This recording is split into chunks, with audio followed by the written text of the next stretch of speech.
Hello, hello, and welcome to another episode of the Aligned and Elevated podcast. Your host, Dr. Allison Felt, owner of Body Motion Physical Therapy and AF Wellness Coaching, and just all things life, wellness, joy, fulfillment.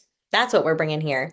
So, of course, we talk about pregnancy, we talk about health, we talk about recovering postpartum, we talk about thriving through midlife, and I hope you're here for every episode, but find the episodes that resonate with you. We talk all things elevating our lives so we can live super amazing lives. And when we feel good in our skins, we contribute well to society, right? And like the whole point of this life is to have fun, enjoy it, and leave it better than we found it, right? Leave the world better than we found it, realizing we're all connected in some way, shape, or form. So I hope you find this podcast personally connected close to you. Today, I'm diving into my biometric data.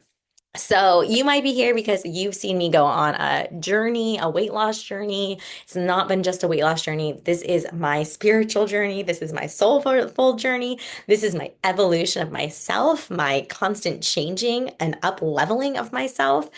This has been a wild ride, and I'm just so blessed for everything along the way. And I continue to have like complete and utter gratitude for every phase I'm in, for the shit phases, for the phases that teach me lots and lots of lessons, for the easy phases, for the changing phases. I feel like everything has been placed in my life to serve me and support me and help me grow and help me elevate. And we are in the phase of doing everything to be aligned. Today, I had to record this on my computer because I didn't know another way to share my biometric data. So when I started my weight loss journey, I wish I would have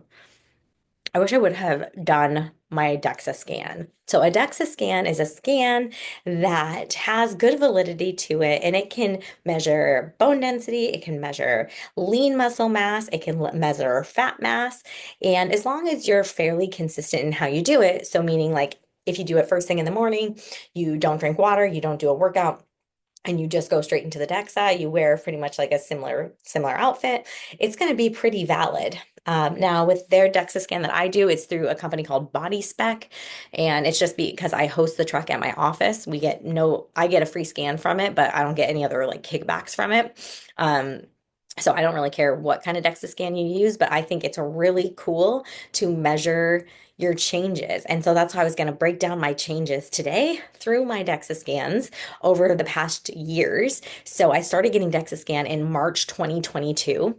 I just had my last one in May 2nd of 2025. So we're multiple years away. I had my last baby in July 2021. I went all in on my fitness journey starting January 2022. Over 238 pounds and really higher than that. But we started counting at 238. So I was around 250.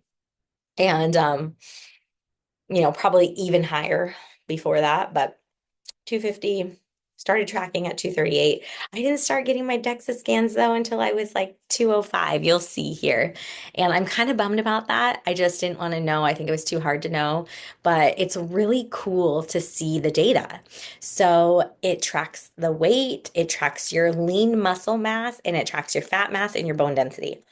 Now, I don't think it's a super valid depiction of bone density. And if you're worried about osteoporosis, um, you want to get a medical grade DEXA scan at your actual physician's office and not use one of these companies to measure bone density. But if you're not worried about it and you're kind of just tracking to make sure you're not having any declines or big drastic swings in bone density, then this is a perfect way to just look at that.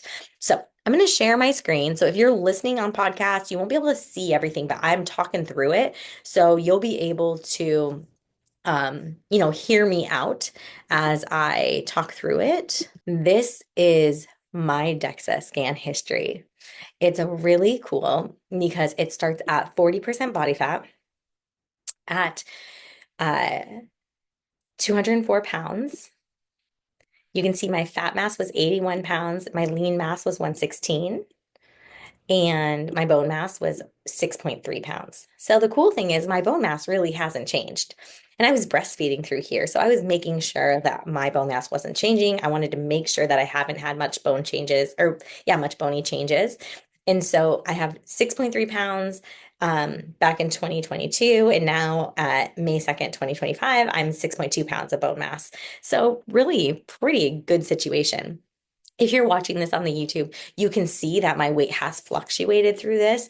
And I've had, moments where my fat masses has increased, where my lean mass has decreased.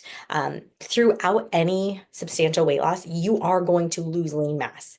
That's just the nature of the game. What's really scary about the drugs like Ozempic and the other GLP-1s is like if people think that they're just going to, preserve their muscle by just eating protein, you really have another thing coming. You have to train so hard to lose minimal muscle. So it's not a muscle gaining situation. And so you just got to be super cautious of that.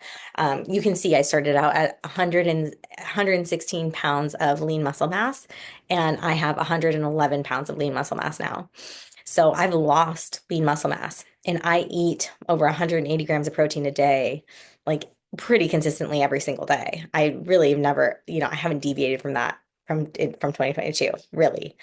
And I train 4 to 5 days a week hard. I'll do recovery weeks, maybe one every 12 weeks. Usually it's just a deload, so it's a light lifting week. I train hard and I train heavy and I train consistently 4 to 5 days a week, and I've lost lean muscle mass. And I haven't done any drugs. I take a creatine supplement. I take no drugs for muscle building, and I don't take any drugs for weight loss. And you can see I've lost lean muscle mass. So you can imagine how much lean muscle mass you're losing if you're doing an Ozempic or doing a Mounjaro or doing a GLP-1. It'll be freaking significant. And so you have to make sure that you are checking the weightlifting boxes, that you are checking that you are checking your protein boxes. Because I think this is absolutely epic to show that since 2022, I'm not getting any younger. I've been checking all the boxes and my lean muscle mass is substantially less. So it's kind of a bummer. But it's just a good thing to keep an eye on. In the lean muscle mass looks like it's fluctuated for me, and it absolutely has. I think it's hard to, it depends on what I did, and I haven't always been consistent. Like, so this last one I did fasted with only like a couple sips of coffee, no workout in the morning, just some mobility work. And, but some other ones I've done where I have trained in the morning, so you're going to hold more water, and where I wasn't fasted. So I haven't been so consistent on my pre-DEXA routine, but I vowed to myself that I will be from here on out, just so I can be really cautious that I'm tracking it accurately. So you can see now, this is actually up for me from where I was, and I hadn't done one since January. So since January, I am down a pound and a half. And I'm up in lean muscle mass 0.6 pounds and down in fat mass. And my body fat percentage is 21%. So nearly half of what it was when it was 40%. My lowest in December was 18%. And so, that's where they measured my lean mass at 117 pounds this past December. And now my lean mass is 111. So, it depends how consistent you are before you go in there. Your sodium levels depend, but generally speaking, especially when you look at a time frame from March 2022, when I was 204 pounds at 40% body weight or 40% body fat, to May 2nd, where I'm 149 pounds at 21% body fat, it's a significant change. So you're really looking for those significant changes, and losing some lean muscle mass isn't a huge red flag, but it's one of those things that I'm looking at to really increase. So my goal is like less of a weight loss goal and more of a increase my lean muscle mass goal, which will improve the body fat percentage and the ratio, of course. So just some things and how I'm reading my charts and how I'm looking at it from a DEXA scan perspective. Now, what's really cool is as a physical therapist, one of my favorite things to look at is so these are the compositions. So you can see lean tissue versus fat tissue and where I'm holding it. So in some of the episodes, I've talked about making sure you're getting at least enough grams of protein for your lean muscle mass. So that's really cool. So you see that like the most minimal amount of protein I should ever eat in a day is 111 pounds, 111 grams. But really, if I want to eat 1.5 times or 2 times my lean mass, then I should do that to really gain and grow muscle. It shows you what you are in relationship to your peers. So that's pretty cool. I have higher bone density than 87% of my peers. You have an average lean mass. You have a you have higher average lean mass than 95% of people. So it's kind of cool that you can see and see how you line up. Um, One of my favorite things, so this was back in 2022 when I first started doing the DEXA. What I love as a PT is that it gives you your lean mass per side. So my right leg was 22 pounds, my left leg was 22.1 pounds. So sorry, my right leg was 22.3 pounds, my left leg was 22.1 pounds. My right arm and left arm were exactly the same. And then you look at that compared to what I am now. And I'm constantly like searching to have balance and symmetry. And so it's really fun to look at that now. And when I look at that now, my lean mass for my right and left leg is the exact same. So it's 20.7 and 20.7. So lean mass is a little lower, but I'm symmetrical. And that's one of the things I've been working super hard on. My right and left arm are off by zero point 0.4 pounds, but it's my right and left leg that I am super, like, that is the biggest difference maker for me because I want to make sure the pulls on my pelvis are equal and symmetrical. It doesn't mean that I don't have dysfunction still, but this is some of the fun stuff that you get to look at. Now, you will see that I store more fat mass on my left leg than my right leg. So my left leg is still a little bigger, but from a lean mass perspective, at least from a muscle perspective, I am completely balanced there, which is really cool. Um, yeah, and you can just see your regional fat tissue and where you're holding fat. So this is how I break down. These are like the biggest things that I'm looking at when I'm reading my DEXA scans and when I'm tracking, okay, how can I improve my body composition? Now, so for me right now, the biggest thing is grow the muscles and then but really not gain any weight. So I want to, shed the fat, but my biggest concern is increasing the muscles because I don't want to lose any more lean mass. I want my lean mass levels to stay really, really high. The higher the lean muscle mass, the less likely you will be to develop osteopenia and osteoporosis, the better your skeleton is going to be supported. And so these are all just fun things to look at and to track. And really just to make sure that you are staying in a good place with your fitness and your routine. And it's just one of those things. Like getting fit is so freaking boring, right? Checking the boxes every single day. Did you get enough steps? Did you hit your lift? Did you get your cardio in? Did you drink your water? Did you get your protein? Have you eaten within your carbs and fats for the day if you do macro tracking? Like it's all relatively pretty freaking boring every single day. So it's fun to have something of that like these DEXA scans give us that can show us really what our bodies are doing, show us what we're made of internally. It's just another tool, another data tool to really project and give you some goals. So, one of my biggest goals again was to be symmetrical from a lean mass perspective from my right leg to my left leg because back in 2012 I had left knee or sorry, 2009.